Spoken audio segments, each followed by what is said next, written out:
Hello दोस्तों, स्वागत है आप सभी लोगों का एक और बेहतर वीडियो में। पिछली वीडियो में आप लोगों ने देखा कि हम लोगों ने 2 शून्यकों का मतलब जो हमारा जो दिया रहता है द्विघात बहुपद, उसका जो है हम लोग शून्यक और उस शून्यक का गुणनफल हम लोगों ने कैसे निकाला था, वो आपने पिछले वाले वीडियो में देख लिया होगा, ठीक है।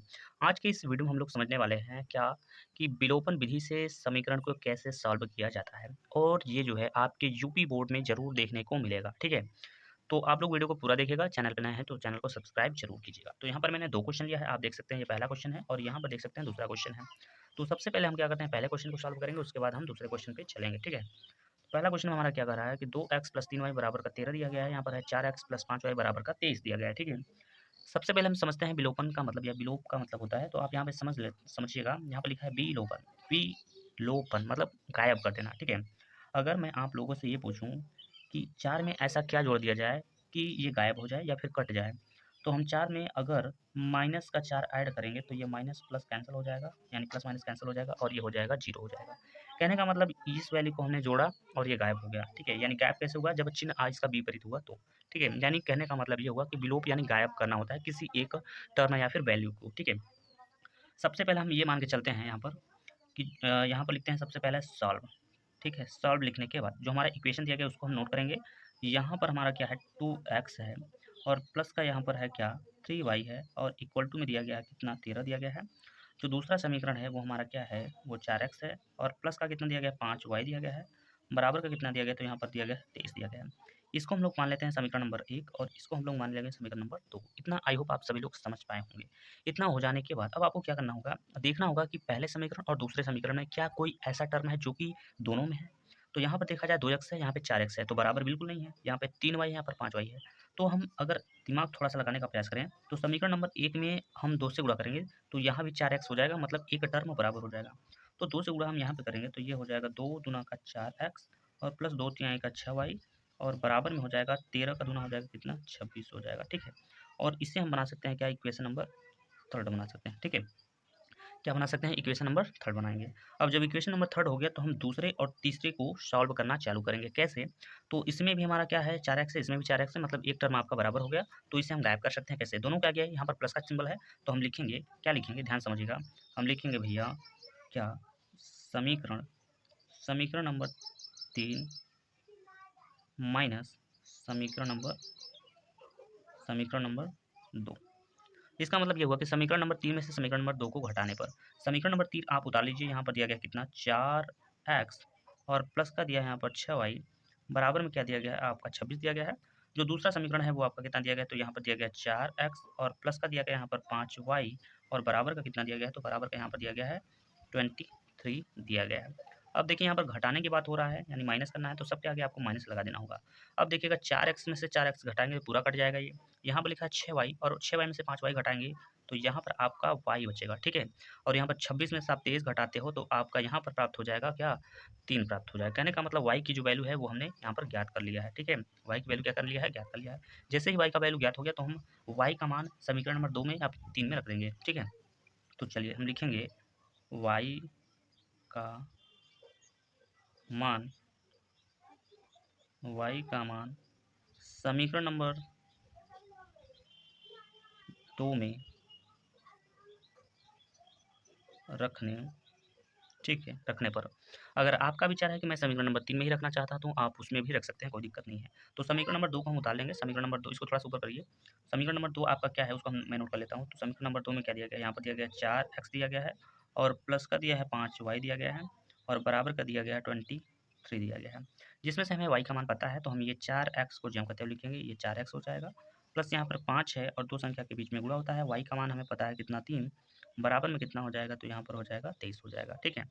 यहाँ पर आपका है क्या 4x है प्लस 5 तिहाई यहाँ पर 15 हो जाएगा, बराबर का कितना हो जाएगा 23 हो जाएगा। अगले स्टेप पे क्या करिएगा, यहाँ पर हो जाएगा ये हो जाएगा आपका 4x हो जाएगा बराबर बराबर में आपका ये 23 है। ये 15 को जब आप अंशांतर करेंगे तो ये हो जाएगा आपका माइनस का 15, ठीक है। अगले स्टेप में हम लिखेंगे 4x। अब क्या करिएगा, तो आप 23 में से 15 घटाओगे, तो 23 में से आप 15 घटाओगे तो कितना मिलेगा आपको, तो घटाने के बाद आपको मिलेगा 8, ठीक है। अब क्या करना है, हमें x की वैल्यू चाहिए तो हम लिखेंगे x बराबर यहाँ पर 8 और ये जो 4 है ना ये आ जाएगा नीचे हो जाएगा। तो यहाँ पर x की मान जो है हमारा निकल जाएगा, यानी 4 से भाग दीजिएगा इस 8 में तो 4 दूना 8 हो जाएगा। यहाँ पर देख सकते हैं हमने यहाँ पर एक्स और वाई की वैल्यू याद कर लिया है, ठीक है। बस इतना ही आप लोगों को करना है। आई होप आप सभी लोग समझ पाए होंगे। तो चलिए दूसरे क्वेश्चन को हम लोग समझ लेते हैं, ठीक है। अगर आप लोग ये क्वेश्चन लगाए हैं तो दूसरा क्वेश्चन आप लोग खुद से लगाने का प्रयास करिएगा।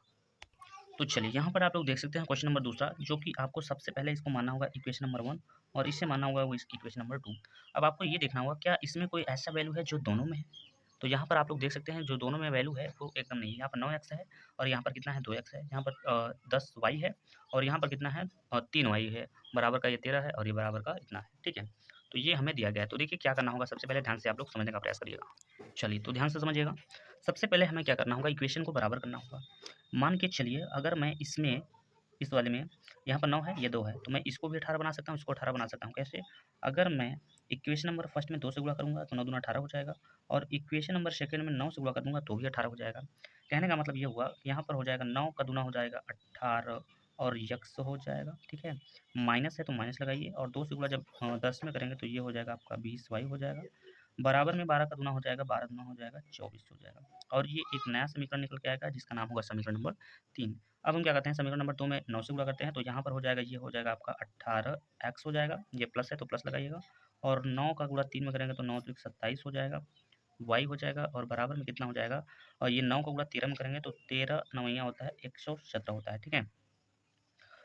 तो इतना हो जाएगा और ये कौन सा समीकरण बनेगा, तो ये हो जाएगा आपका 4 नंबर का समीकरण हो जाएगा। तो अब आपको सॉल्व करना है तीसरे और चौथे को लेकर। तो हम लोग क्या करते हैं कि लिखते हैं समीकरण नंबर 4 में से समीकरण नंबर 3 को घटाने पर, क्योंकि तभी तो 18x कटेगा। तो हम यहाँ पर ये लिखेंगे, क्या लिखेंगे, ध्यान समझने का प्रयास करिएगा। लिखिए समीकरण, ठीक है, समीकरण नंबर ये 4, ठीक है, माइनस में लिखिएगा समीकरण, ठीक है। ठीक, क्या लिखना है यहाँ पे ध्यान समझिएगा, समीकरण नंबर 3, मतलब समीकरण नंबर 4 में से समीकरण नंबर 3 को हम घटा रहे हैं। चौथा समीकरण आपका क्या है, तो यहाँ पर दिया गया 18x और प्लस का दिया गया यहाँ पर 27 और y यहाँ पर दिया गया गुणा में और बराबर में कितना दिया गया, तो 117 दिया गया है। जो तीसरा समीकरण है वो कितना दिया गया, तो यहाँ पर दिया गया 18x माइनस का यहाँ पर कितना है, तो 20y है, बराबर कितना है, तो माइनस का 24 है, ठीक है। घटाने की बात हुई तो सबके आगे हम माइनस लगाएंगे इस तरीके से, तो ये 18x कैंसिल हो जाएगा, ये माइनस माइनस प्लस हो जाएगा। इसका मतलब ये है कि हम इससे जोड़ेंगे तो 0 7 7 हो जाएगा यहाँ पर और 2 2 4 हो जाएगा यहाँ पर और y हो जाएगा, ये माइनस माइनस प्लस हो जाएगा। अब इसको जोड़िएगा तो 7 4 होता है 11, 11 का ये एक हासिल लगा 1 हो जाएगा, ठीक है। 1 और ये 2 3, 3 और 1 हासिल था तो 4 हो जाएगा यहाँ पर और यहाँ पर 1 है तो इतना, मतलब 141 हो जाएगा। चलिए अब देखिए क्या करना है, अब देखिए यहाँ से समझने का प्रयास करिएगा। यहाँ पर ये जो y है ना, इसको आपको लिखना है ज्यामिति। तो यहाँ पर लिखिएगा y और बराबर में क्या है 141 है, आप यहाँ पे देख सकते हैं, और जो ये 47 है ये इसके नीचे जाएगा, मतलब भाग के रूप में, ठीक है। ये नियम आपको छोटे छोटे आने चाहिए। तो यहाँ पर y बराबर कितना हो जाएगा, 47 से जब आप भाग दोगे तो ये 3 बार में कट जाएगा। तो y की वैल्यू जो है हमने यहाँ पर ज्ञात कर लिया है। जब y की वैल्यू ज्ञात हो गया तो हम x का मान आराम से ज्ञात कर सकते हैं। कैसे लिखेंगे, क्या लिखेंगे, y का मान, ठीक है, y का मान समीकरण नंबर या तो 3 में रख दीजिए या तो 4 में, कोई दिक्कत नहीं है। तो समीकरण नंबर 3 में रखने पर, ठीक है, रखने पर समीकरण नंबर 3 को उतार लेते हैं। तो समीकरण नंबर 3 में जो दिया गया था वो क्या दिया गया है, तो 18x दिया गया है, माइनस का कितना दिया गया है 20y दिया गया है और बराबर में कितना दिया गया, तो माइनस का दिया गया है 24 दिया गया है। अब क्या करिएगा, तो यहाँ पर लिखिएगा 18x माइनस यहाँ पर देखिएगा 20 इंटू वाई की वैल्यू कितना है 3 है, बराबर माइनस में दिया गया कितना 24 दिया गया है। आगे ध्यान समझिएगा, तो यहाँ पर ये हो जाएगा 18x, ये गुणा कर लीजिएगा तो 20 तिहाई का 60 हो जाएगा, बराबर कितना हो जाएगा, तो माइनस का 24 24 हो जाएगा। अगले स्टेप पे क्या करेंगे, तो 18x ये पंचांतर करेंगे तो माइनस का ये हो जाएगा 24 और ये प्लस का हो जाएगा आपका 60 हो जाएगा। अगले स्टेप पे समझने का प्रयास करिएगा, तो यहाँ पर हो जाएगा 18 यक्स हो जाएगा बराबर, यहाँ पर देखिए प्लस माइनस है मतलब घटाना होगा, तो यहाँ पर 0 डालेगा 10 हो जाएगा, 10 में से ये गया तो यहाँ पर आपका 4 बचेगा, 5 में से गया 2 तो यहाँ पर 3 बचेगा और 18 से जब भाग दीजिएगा इसमें ना तो कट जाएगा ये, तो 18 से कितनी बार में कटेगा, 2 बार में कटेगा, 18 दूना 36। तो देख सकते हैं एक्स और वाई के अच्छी तरीके से मान हम लोगों ने यहाँ पर निकाल लिया है। आई होप आप सभी लोगों को समझ में भी आया होगा, ठीक है। तो समझ में आया है तो चैनल को सब्सक्राइब कीजिए और आगामी आगामी यूपी बोर्ड 2027 की तैयारी में हमारे साथ आप लोग लग जाइए, ठीक है। तो चलिए इस वीडियो में बस इतना ही, मिलते हैं नेक्स्ट वीडियो में, तब तक के लिए जय हिंद, जय भारत।